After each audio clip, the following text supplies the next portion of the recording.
অবশেষে ঘুম ভাঙলো এবার ট্রাফিক দফতরের। রাজ্যে এবং বিশেষ করে শহর আগরতলায় প্রতিনিয়তই যানজট থাকে। প্রায় 1 থেকে 1.5 ঘন্টা জ্যামে আটকে থাকতে হয়। তাই নগরবাসীকে হোক অফিস, আদালত বা বিদ্যালয়ে যেতে বড় সমস্যার মুখে পড়তে হয়। নাকাল হতে হয় এক প্রকার নগরবাসীকে। তার পেছনের মূল কারণ হচ্ছে অতিরিক্ত পরিমাণে গাড়ি বেড়ে যাওয়া আর তাতেই যানজট সৃষ্টি হওয়া।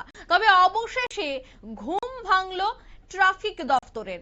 ট্রাফিক দফতরের কর্মীরা আজ মাঠে নামলো।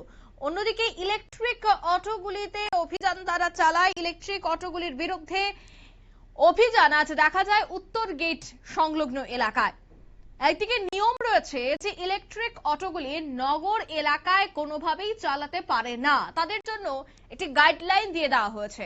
শুধুমাত্র নগর এলাকায় অটো চলাচল করতে পারবে, কিন্তু নগরের বাইরে সমস্ত ইলেকট্রিক অটোগুলো চলাচল করবে। তারা নগরে আসা বাধ্যতা, তারা নগরে আসতে পারবে না। শুধুমাত্র বেশ কয়েকটি সেই জায়গায় ক্রাইটেরিয়া থাকে, তার মধ্যে হচ্ছে যেমন হাসপাতালে নিয়ে আসা বা রিজার্ভ নিয়ে আসা। সেক্ষেত্রে শুধুমাত্র এই ইলেকট্রিক অটোগুলো নগরে প্রবেশ করতে পারবে। তাছাড়া কিন্তু তাদেরকে নগরে প্রবেশ করে সেখানে গাড়ি চালানো, প্যাসেঞ্জার নিয়ে যাতায়াত করার ক্ষেত্রে কোনো ধরনের কোনো পারমিট নেই। কিন্তু এতদিন যাবত দেখা গেছে একেবারে অবাধে ইলেকট্রিক অটোগুলি তারা প্রতিনিয়তই ব্যবসা করে গেছে শহর আগরতলায়। নগরবাসীর তাতে বড় সমস্যার মুখে পড়তে হয়, সেটা হোক নাগেরজলা, সেটা হোক মোটর স্ট্রিট। প্রত্যেকটা ক্ষেত্রে কিন্তু এত পরিমাণে গাড়ি রাস্তার মাঝখানে দাঁড়িয়ে থাকে সেখানে, এবং জ্যাম এতটাই বেশি থাকে যে বড় সমস্যার মুখে পড়তে হয় নগরবাসীকে। আর তা নিয়ে ক্ষোভও বাড়ছিল অতিরিক্ত। ট্রাফিক দফতর কেন ভূমিকা নিচ্ছে না, পৌর নিগম কেন ভূমিকা নিচ্ছে না, কেন শহর আগরতলা এত ছোট হলেও তার ব্যবস্থাপনাটাকে ঠিকঠাক করতে পারছে না নিগম? এ নিয়ে যখন একের পর এক অভিযোগ, ক্ষোভ উগরে দিচ্ছেন সাধারণ মানুষজন।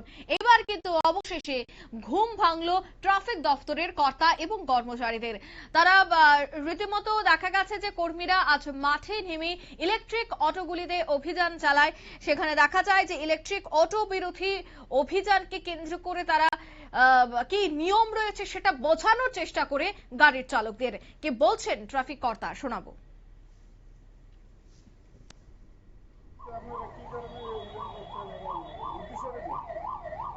আজকে আমাদের অভিযান এগেইনস্ট শর্ট পারমিট অটো, বা যেটাকে আমরা আউট পারমিট অটো বলি, এবং ইলেকট্রিক অটো, যেগুলি বিষয়ে পঞ্চায়েতের অটো প্রচুর পরিমাণে আগরতলা শহরে ঢুকছে। তো আগরতলা শহর ছোট শহর, এমনি যানজট বেশি, তারপরেও বাইরের অটোগুলি শহরে ঢুকছে। তাদের নির্দিষ্ট সীমানা আছে। যেমন মনপুর সাইডের অটোগুলি আপ টু রাধানগর পর্যন্ত আসবে, ওইখানে প্যাসেঞ্জার ড্রপ করে আবার ব্যাক করবে। যারা জিরানিয়া, চম্পকনগর, রানীবাজার থেকে আসছে তারা চন্দ্রপুর এসে ড্রপ করে চলে যাবে। আর যারা আমতলী থেকে আসছে, বিশালগড় থেকে আসছে, তাদের লাস্ট সীমানা নাগেরজলা বাস স্ট্যান্ড, এখানে ইউটার্ন করে আবার বেরিয়ে চলে যাবে। কিন্তু তারা বিভিন্নভাবে অনলাইন রিজার্ভ এসব বলে শহরে ঢুকছে। কিন্তু শহরে ঢুকতে পারবে ওসব অটোগুলি, তাদের